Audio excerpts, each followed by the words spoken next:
قل إن كان آباؤكم وأبناؤكم وإخوانكم وأزواجكم وعشيرتكم وأموال اقترفتموها وتجارة تخشون كسادها ومساكن ترضونها أحب إليكم من الله ورسوله صدق الله العظيم. إن الله وملائكته يصلون على النبي یا ایھا الذین آمنوا صلوا علیہ وسلم تسلیما. صاحب حضرات درود پاک نبی پاک علیہ السلام کی ذات اقدس پر اللہم صلی علی سیدنا و سندنا و مغوانا و مرجانا محمد و آلہ و صحبہ اجمعین. جو دوست ٹیک لگے ہوئے سیدھے ہو کے بیٹھو، ذرا مجلس کے آداب ہوتے ہیں. اللہ تعالی جل جلالہ و اتم برہانہ و اعظم شانہ و عز اسمہ و جل ثناؤہ کی حمد و ثنا، اور حضور پر نور شافع یوم النشور قائد المرسلین مفخر کائنات حامی بے کساں غم گسار جہاں سرور سیدان جناب احمد مجتبیٰ محمد مصطفیٰ صلی اللہ علیہ وسلم کی بارگاہ میں ہدیہ درود و سلام کے بعد میرے نہایت ہی معظم مکرم محترم جناب محمد عامر صاحب، محمد عدنان کیانی صاحب، ذیشان صاحب اور محترم اسامہ صاحب اور حضرت علامہ مولانا خطیب اہل سنت محمد مختار احمد صاحب، اللہ تعالیٰ کا یہ فضل ہے اور کرم ہے، اس کی توفیق ہے. آپ کسی اور کام میں مصروف نہیں ہیں، اللہ کے محبوب کی حمد و ثنا میں بیٹھے، نبی پاک علیہ السلام کی عظمت اور شان کے لیے بیٹھے ہیں. اور یہ کام رب خود بھی کرتا ہے، سارے کاموں سے رب پاک ہے. وہ نماز پڑھنے سے پاک ہے، وہ کھانے سے پاک ہے، ساری چیزوں سے، لیکن اپنے محبوب کی ثنا اور محبوب کی عظمت خود رب بیان کرتا ہے. بخاری شریف میں ہے، بخاری شریف میں 2-3 حدیثیں بخاری شریف کی، اس کے بعد حضرت کو خطاب کی دعوت دوں گا، آپ بھی اٹھا کر دیکھ سکتے ہیں یہ بات. ان اللہ و ملائکتہ یصلون علی النبی، یہ آیت ہے، کتاب و تفسیر ہے. اس کی آیت کتاب تفسیر کے اندر بھی رب کیسے درود پڑھتا ہے، رب کیسے پڑھتا ہے، فرمایا ثناؤہ عند الملائکۃ، رب تعالیٰ سارے کاموں سے پاک ہے. فرشتوں کو اپنی بارگاہ میں بلاتا ہے، بلا کر فرشتوں کو فرماتا ہے میں پاک ہوں سارے کاموں سے، لیکن ایک کام کرتا ہوں فرشتوں، تم سننے والے ہو جاؤ، تم نوری ہو جاؤ، میں بھی نوری ہوں. یا اللہ کام کون سا ہے؟ فرمایا ثناؤہ عند الملائکۃ، محبوب کی عظمت و ثنا فرشتوں کے سامنے بیان کرتا ہے. سبحان اللہ. فرشتے سامنے ہوتے ہیں، عظمت و ثنا مصطفیٰ، حضور کی عظمت بیان کرنے والا، حضور کی شان بیان کرنے والا کوئی اور خاکی نہیں. سننے والے بھی نوری، سنانے والا بھی نوری. اور آپ کو پتا ہے پھر رب کیا فرماتا ہوگا کہ میرا محبوب کیسا ہے، محبوب کو میں نے کون سی شانیں دی، محبوب کو کون سے مقام دیے، محبوب کو کون سی عظمتیں دی. یہ جو کام آپ کرتے ہیں اجماع کے اندر لوگوں کو اکٹھا کر کے، رب کی سنت ہے، رب فرشتوں کو اکٹھا کرتا ہے، محبوب کی ثنا بیان کرتا ہے، آقا علیہ السلام کی عظمت بیان کرتا ہے. محمد عربی کے غلام لوگوں کو اکٹھا کر کے حضور کی عظمت بیان کرتے ہیں. سبحان اللہ. بخاری شریف کی حدیث ہے، صلح حدیبیہ. تھوڑا سا پس منظر بتا دیتا ہوں پھر آگے بڑھتے ہیں. صحابہ کرام نے ہجرت کی، پیدائش ادھر مکے کے اندر، اور آبائی وطن سے ویسے محبت ہوتی ہے، بندہ جدھر پیدا ہونا ویسے، لیکن پھر پیدا بھی اس جگہ پہ جہاں اللہ کا گھر ہے. ساری کائنات کے سب سے بابرکت ٹکڑا، ساری کائنات کے دل مکہ کے طرف جھکاؤ کرتے ہیں. 6 سال گزر گئے، 6 سال دیکھا تک نہیں ہے. تو خواب کے اندر دیکھا کہ ہم کعبے کا طواف کر رہے ہیں، آپ زمزم پی رہے ہیں. تو صبح اٹھے صحابہ کرام نے نبی پاک علیہ السلام کی بارگاہ میں عرض کی. تو آقا علیہ السلام نے فرمایا تیاری کرو، عمرے کے لیے چلتے ہیں. کیا کرتے ہیں؟ عمرے کے لیے چلتے ہیں. 1400 صحابہ کرام ساتھ ہیں. حدیبیہ ایک جگہ کا نام ہے. کفار مکہ نے ادھر روک دیا، ٹھہر جاؤ، نہیں آنا، کچھ باتیں ہوں گی، معاہدات ہوں گے. اب صحابہ کرام ٹھہر گئے. حضرت سیدنا عبداللہ، حضرت سیدنا جابر بن عبداللہ رضی اللہ تعالیٰ عنہ راوی ہیں کہ ہم ٹھہر گئے. ہمارا تو یہی پروگرام تھا کہ مکہ کے ڈائریکٹ جائیں گے. وہاں ٹھہرنے کے بعد پانی ختم ہو گیا. کیا ہو گیا؟ پانی ختم. 1400 صحابہ کرام ہیں، جانور بھی ساتھ ہیں، پینا بھی ہے، غسل بھی کرنا ہے، وضو بھی کرنا ہے، جانوروں کو بھی پلانا ہے. اور آپ کو پتہ ہونا چاہیے حضرت جابر سے ایک نہیں کروڑ ہزاروں حدیثیں مروی ہیں سینکڑوں حضور کی عظمت کی معجزات کی. سبحان اللہ. تو 1400 صحابہ کی نمائندگی کرتے ہوئے کدھر گئے؟ دعا نہیں مانگی, حضور کے پاس چلے گئے. یا رسول اللہ پانی ختم ہو گیا. اللہ کے نبی نے یہ نہیں فرمایا میں کیا کر سکتا ہوں, بخاری میں نہ ہوں, میں ذمہ دار ہوں. کیا بات ہے, سبحان اللہ. میں کیا کر سکتا ہوں؟ فرمایا کہ تھوڑا سا پانی ہوگا. یا رسول اللہ ہے, اتنا ہے, داشت سمجھ یہ تھالی ہوتی ہے نا, اتنا ہے کہ نبی پاک علیہ السلام کے پورے انور, پورے سمجھتے ہیں نا, انگلیوں اتنا ڈوب سکتے تھے اتنا پانی سے. فرمایا اس کو لے آؤ, اس کو لے آؤ. تو تیرے اور میرے محبوب نے ایسے ہاتھ رکھے اس تھالی کے اندر, یفور بین اصبعہ کامثال العیون, ایسے آقا علیہ السلام کے انگلیوں کے درمیان سے پانی نکلا جیسے چشمے جاری ہو جاتے. سبحان اللہ, سبحان اللہ, سبحان اللہ. 1400 صحابہ نے پانی پیا, بھرا بھی ہے, سٹور بھی کیا ہے. بعد میں حضرت ابو ہریرہ نے حضرت انس بن مالک سے پوچھا, ابو ہریرہ تم تو حدیبیہ کے مقام پہ تھے, جو نبی پاک علیہ السلام کے انگلیوں سے پانی نکلا وہ تھا کیسا؟ انہوں نے کہا وہ اطیب من ریح المسک واحلی من العسل وابیض من اللبن. فرمایا وہ عام پانی نہیں تھا, شہد سے زیادہ میٹھا, دودھ سے زیادہ سفید, اور مشک و معمبر سے زیادہ معطر تھا. سبحان اللہ. امام محمد بن محمد غزالی نے قلم ہی توڑ دیا. فرمایا حضرت انس تو نے تو وہ پانی پیا ہے, ذائقہ بتا سکتا ہے نا, ہم نے پانی پیا نہیں, ہم عظمت بیان سکتے. امام غزالی لکھتے ہیں جو نبی پاک علیہ السلام کے ہاتھ انور سے پانی نکلا وہ پانی آب زمزم سے بھی افضل ہے, وہ پانی آب کوثر سے بھی افضل ہے. فرمایا کیوں؟ آب زمزم کا منبع جہاں سے آب زمزم نکلتا ہے وہ زمین ہے, آب کوثر کا منبع جنت ہے. حدیبیہ کے مقام پر جو پانی نکلا اس کا محمد عربی کا جسم عطر تھا, محمد عربی کا جسم عطر آب زمزم سے بھی افضل ہے, آب کوثر سے بھی افضل ہے.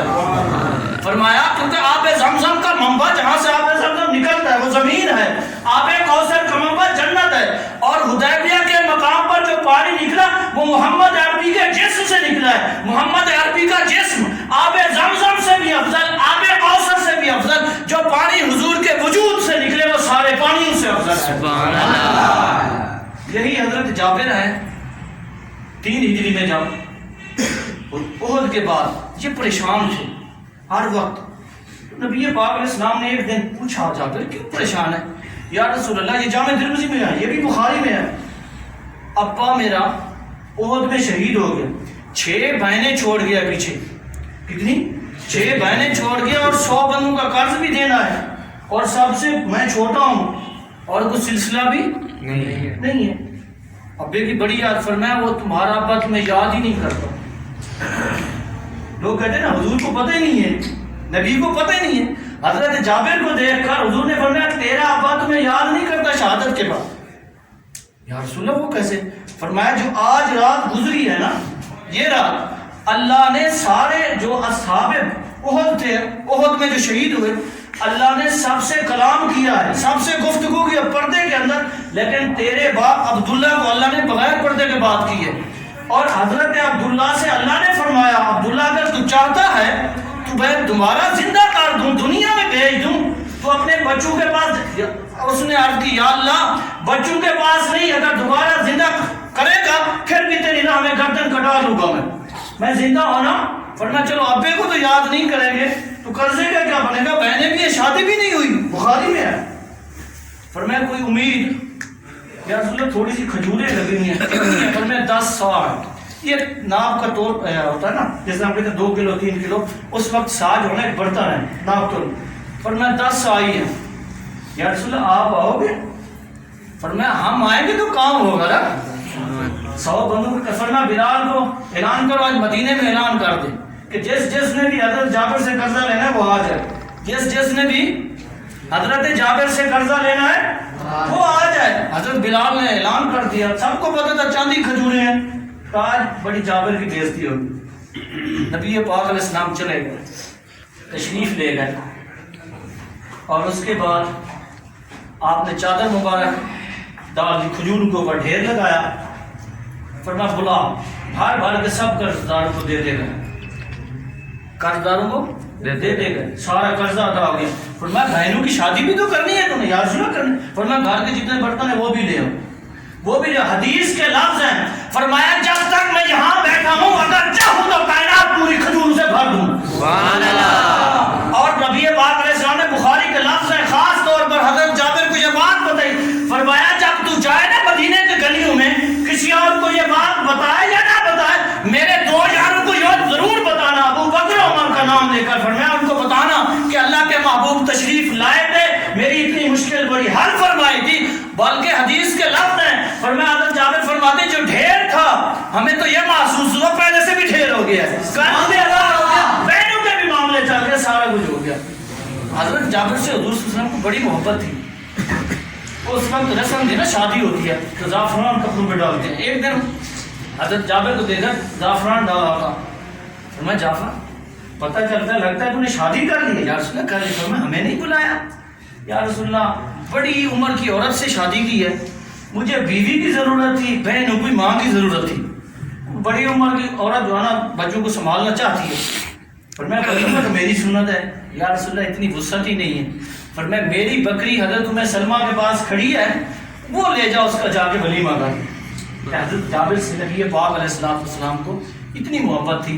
آخری حدیث پاک یہ بھی بخاری میں ہے کہ سب کچھ حضور صلی اللہ علیہ وسلم صحابہ کے سامنے 1,40,000 یا 1 لاکھ سے زیادہ کم و بیش صحابہ کرام مینا میں نبی پاک علیہ السلام کے ساتھ ہیں، تیرے اور میرے آقا خطبہ دے رہے ہیں۔ آپ علیہ السلام نے فرمایا ایو شہر ھذا، صحابہ بتاؤ یہ مہینہ کون سا ہے؟ آپ کو پتہ ہے زمانہ جاہلیت میں بھی حج کے مہینے میں ہوتا ہے۔ کب ہوتا ہے؟ حج کے مہینے میں ہوتا ہے۔ سارے صحابہ اور 1,24,000 کم و بیش صحابہ کرام موجود ہیں، اور اتنے کے بعد صحابہ موجود ہیں جن کی پیدائش ادھر ساری زندگی مکے میں گزاری ہے۔ انہوں نے ان کو کہا قالوا اللہ اعلم ورسولہ، اللہ اور اس کا رسول بہتر جانتا ہے۔ تو آقا علیہ السلام نے فرمایا ایو بلد ھذا، یہ شہر کون سا ہے؟ آپ کو پتہ ہے، ہمیں بھی پتہ ہے، اور 1,24,000 کم و بیش صحابہ کرام موجود تھے۔ فرمایا یہ شہر کون سا ہے؟ سب کا جواب تھا اللہ اعلم ورسولہ، اللہ اور اس کا رسول بہتر، ہمیں نہیں پتہ، ہمیں نہیں پتہ۔ اور فرمایا ایو یوم ھذا، میرے غلاموں بتاؤ یہ دن کون سا ہے؟ آج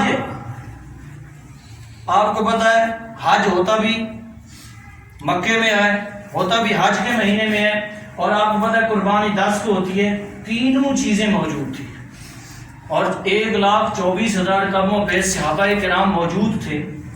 بعد میں کسی تابعی نے پوچھا کہ آپ کو اتنا ہی پتہ نہیں تھا کہ مہینہ کون سا ہے، جبکہ مکہ سے طواف کر کے احرام باندھ کے خود مینا گئے، پہلے طواف کرنا ہوتا ہے، سب کو پتہ ہے کہ پہلے طواف ہوتا ہے، پھر جا کے نا دوسرے حج کے ارکان ادا ہوتے ہیں، اور یہ بھی پتہ ہے کہ 10 ذی الحج کو جو ہے نا قربانی کرنی ہوتی ہے، سارا کچھ، لیکن قربان جائیں فرمایا سیسمیہ غیرہ، فرمایا سارا پتہ تھا پر منشا یار کا نہیں پتہ تھا، پر منشا یار سے غافل تھے۔ اگر ہم کہہ دیتے یہ ذی الحج کا مہینہ ہے سیسمیہ غیرہ، اگر اس دن کے بعد میرا محبوب یہ فرما دیتا یہ حج کا مہینہ نہیں محرم کا ہے، فرمایا خدا کی قسم وہ حج والا مہینہ نہ ہوتا محرم کا ہو جاتا۔ فرمایا اگر میرا محبوب یہ کہہ دیتا یہ مکہ نہیں مدینہ ہے، خدا کی قسم اس دن کے بعد اس کا نام بدل جاتا۔ اگر میرا محبوب یہ کہہ دیتا یہ 10 ذی الحج نہیں بلکہ 15 ذی الحج ہے، فرمایا خدا کی قسم اس کا نام بدل دیتا، کیونکہ ہم منشا یار سے واقف نہیں تھے، سب کچھ ہم نے منشا یار پر ڈال دیا۔ سبحان اللہ۔ جیسے ہمارا محبوب فرمائے گا ویسے ہم کریں گے۔ تو نبی پاک صاحب الاولاد صلی اللہ علیہ وسلم کی محبت، ارے تکبیر، اللہ اکبر، محبت اصل حقیقت ایمان کی وہ محبت رسول ہے۔ ذہن میں اعمال جو ہے نا بندے کی ترقی کا باعث بنتے ہیں، اصل چیز کیا ہے بندے کے پاس؟ حضور صلی اللہ علیہ وسلم، ادب، احترام، آپ علیہ السلام کی دلی محبت. اعمال جو ہے نا بندے کی ترقی کا باعث بنتے ہیں. بندے کے اعمال نہ کرے بندہ کیا ہے ترقی میں تنزلی ہوتی ہے. بخاری کی حدیث ہے یہ بھی. ایک صحابی ہے، نام ان کا عبداللہ ہے، انسان ہے. ایک دفعہ ان سے غلطی ہو گئی، گناہ ہو گیا، 80 کوڑے کی سزا دی گئی. بیٹا سے بہت جدا 80 کوڑے کی سزا ہو گئی. انسان نے گناہ کیا اور دوبارہ غلطی ہوگی اسے، پھر دوبارہ وہ گناہ کر بیٹھا، پھر دوبارہ بھی اسے کیا ہے، پھر 80 کوڑے پھر لگایا گیا جو شریعت کی حد تھی. لیکن اس کا کام کیا تھا؟ وہ حضور صلی اللہ علیہ وسلم کی مجلس میں بیٹھتا، کوئی کام اور نہیں تھا. آپ علیہ السلام کی مجلس میں بیٹھتا، جو بھی حضور کے غلام آتا صحابہ کرام میں سے ہر بندہ سنجیدہ بات کرتا. کبھی امت کا غم، جب دیکھتے کہ آقا علیہ السلام تھک گئے نا، وہ حضور کی مجلس میں یضحک رسول اللہ صلی اللہ علیہ وسلم کوئی لطیفہ سنا دیتا، حضور ہنس پڑتے. بس اس کا کام یہ تھا، ایک کام.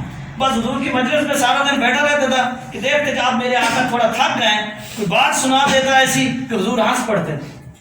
دوسرا کام کیا تھا اس کا؟ یہ بھی سن لو تھوڑا سا، بڑا مزے کا ہے. وہ جب سفر پہ جاتا نا باہر شہر سے، جیسے ہم بھی جاتے ہیں، تو اس کو پتا تھا کہ آقا علیہ السلام کو 2 چیزیں بڑی پسند ہیں. ایک پنیر ہوتا ہے جو دودھ کا بنتا ہے، ایک پنیر، دوسرا شہد. وہ بیچارہ تھا غریب، پیسے شہد ادھار پہ لے آتا. کس پہ لے آتا؟ ادھار پہ لے آتا. جس بندے سے ادھار لاتا نا، جب وہ بندہ ادھار لینے آتا نا، اس بندے کو پکڑتا، آقا علیہ السلام کی بارگاہ میں لے آتا. یا رسول اللہ یہ پیسے مانگ رہے. فرمایا کس کے؟ یا رسول اللہ وہ اس پنیر اور شہد کے. فرمایا کدھر کی؟ یا رسول اللہ آپ کو دی تھی.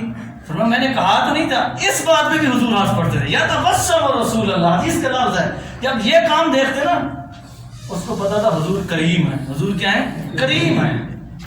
اور پھر یہ اس کی 2 محبتیں تھیں. ایک آقا علیہ السلام کو ہنساتا رہتا تھا، دوسرا حضور کے لیے چیزیں ادھار بھی لاتا، ادھار بھی حضور سے دلواتا. تو حجرہ عائشہ آپ کو پتہ ہے ساتھ ہی ہے مسجد نبوی کے. تو صحابہ کرام دین کے بارے میں بڑے غیرت مند تھے. اس صحابی کا تذکرہ چھیڑا آپس میں، جیسے ہم بھی بات کرتے ہیں فلاں ٹیچر یا فلاں دوست ایسا، تو ان میں سے کسی نے اس صحابی پر لعنت بھیج دی. اس کو خدا رسول کا خیال ہی نہیں ہے، ایک دفعہ گناہ کیا سزا ہوگی، پھر دوبارہ کر بیٹھا وہ غلطی. تو میرے آقا نے گھر سے سنا، فوراً حضور گھر سے باہر تشریف لائے. فرمایا لا تلعنوا، خبردار اس میرے غلام کو لعنت مت کرو، فإنه يحب الله ورسوله. فرمایا نہیں، اس کے دل میں اللہ اور اس کے رسول کی محبت ہے، اس وجہ سے گناہ ضرور ہوا لیکن لعنت کا حقدار نہیں ہے. کچھ نہیں کہنا، محبت دیکھو گناہ ہو رہے ہیں، لیکن میرا حضور فرماتا ہے کہ مجھے ہنساتا رہتا، اور ہنساتا وہی بندہ ہے جس کے دل میں محبت ہو کسی کے بارے میں، عقد قلبی ہو. معلوم ہوتا ہے کہ حضور کی محبت سب کچھ ہے. اعمال جو ہے نا، نماز ہے، روزہ ہے، حج ہے، زکوٰۃ ہے، نیک اعمال، تہجد ہے، تلاوت ہے، درود شریف ہے، یہ ترقی کا باعث بنتے ہیں. بندے کی پرمیشن ہوتی ہے. اللہ پاک کی بارگاہ میں دعا ہے اللہ تعالی ہم سب کو اپنے حبیب کی سچی پکی محبت عطا فرمائے.